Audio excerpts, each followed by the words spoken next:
Hey everyone, this is Luke, and this is the second dev blog for a game I'm making called Firetale. It's a strategy RPG game with a ton of procedural generation. I'm super excited about it.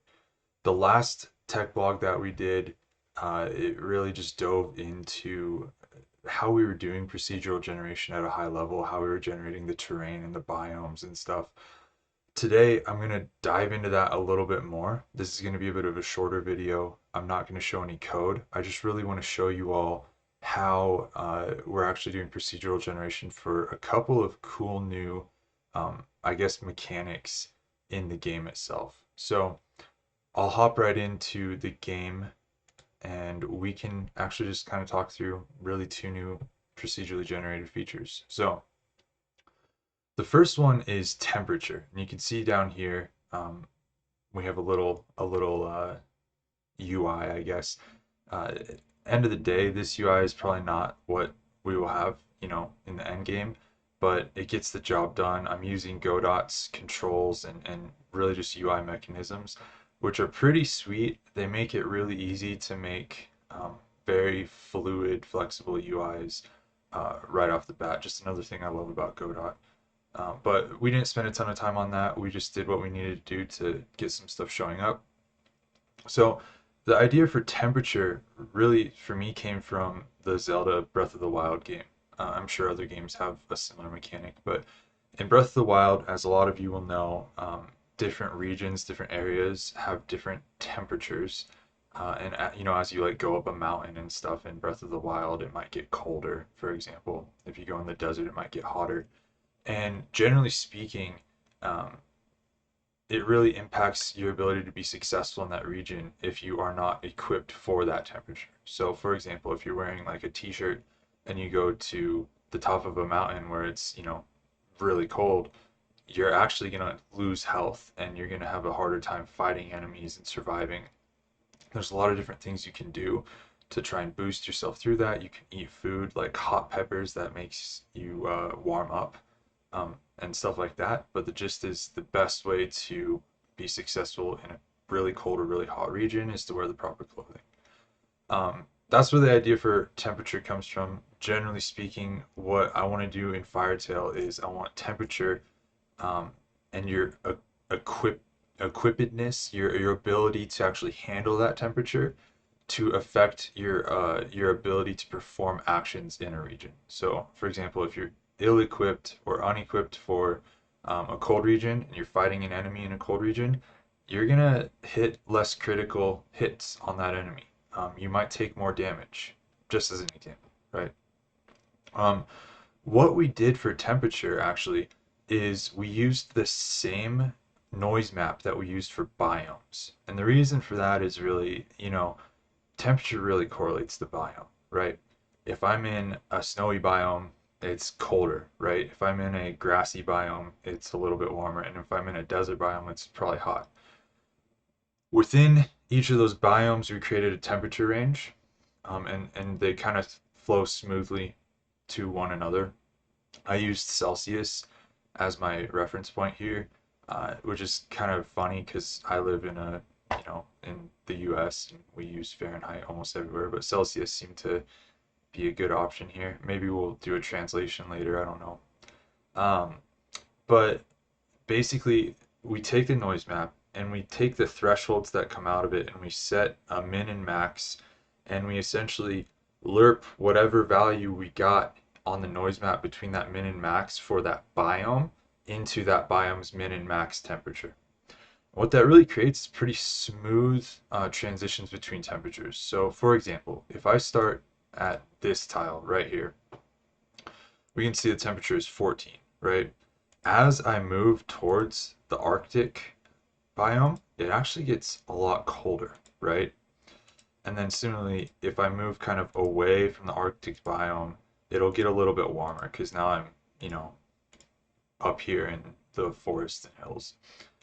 If we find a desert region, we can see the same thing just in the opposite direction. So if I start here maybe on some plains, I'm at 24 degrees, and as I move towards the desert, you can see it gets hotter and hotter and hotter, um, up to pretty ridiculous temperatures. Um, so that's kind of how that temperature mechanic works.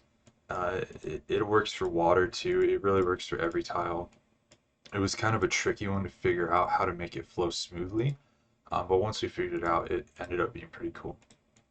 The last thing that I want to talk about, and I guess it's just the second thing I want to talk about, are levels. So the idea here is that every single location on the map is assigned a level, and that level impacts the difficulty of enemies to defeat. It impacts the quality of loot that you'll receive.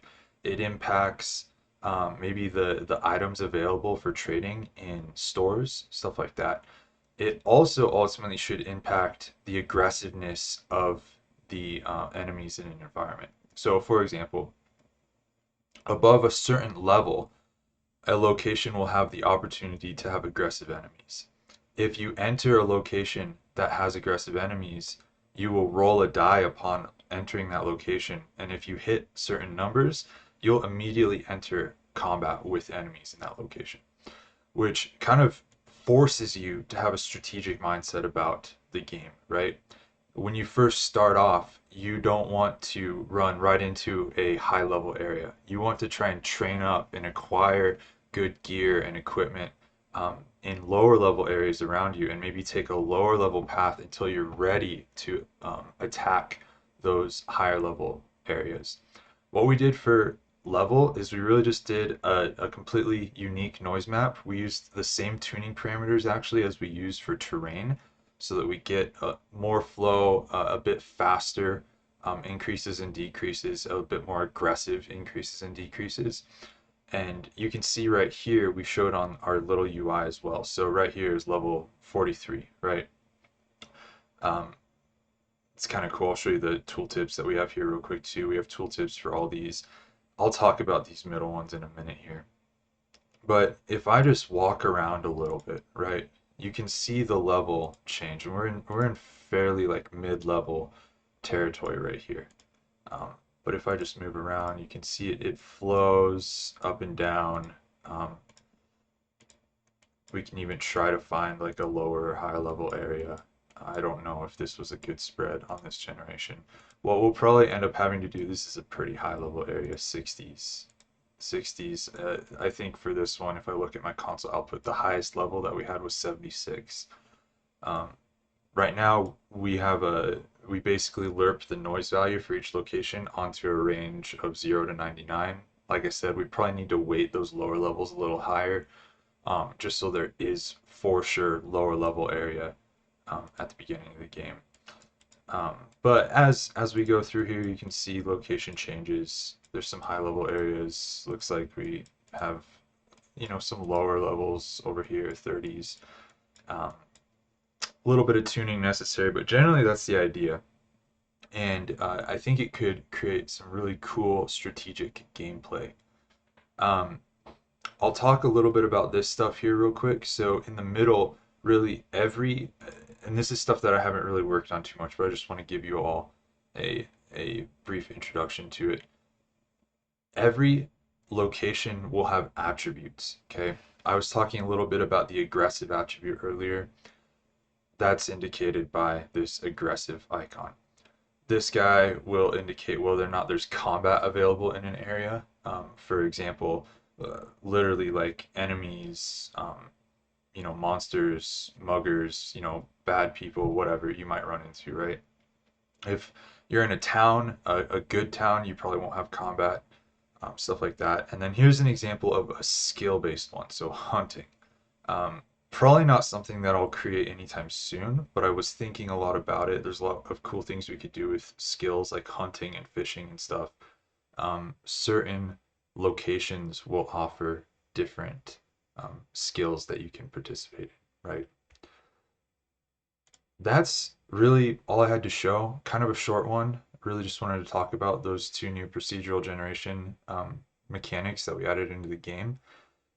Another one that we're thinking about a lot right now is names, right? Dynamic name generation, and really, can we create names for locations that have meaning beyond just the single playthrough of the game, right? Ideally, people can go onto community boards, onto Discord, whatever, and actually say, hey, like I'm having this difficulty in this area, right? And if they can say a name, hopefully that name has meaning to more than just their game itself, right? Maybe fishing towns, like perhaps the one that we were just looking at by the water, um, are always called a certain thing or a set of certain names or something like that, right? That is really it though. Um, Thanks for watching. Like I said in the last video, if you're interested in following along, subscribe to the YouTube channel. Follow me on Twitter. That's where I'm posting a lot of updates. I'm also putting a lot of stuff on itch.io. So if you are in that realm, go ahead and give me a follow there. Follow the game there, and you'll get updates as well. Thanks for watching.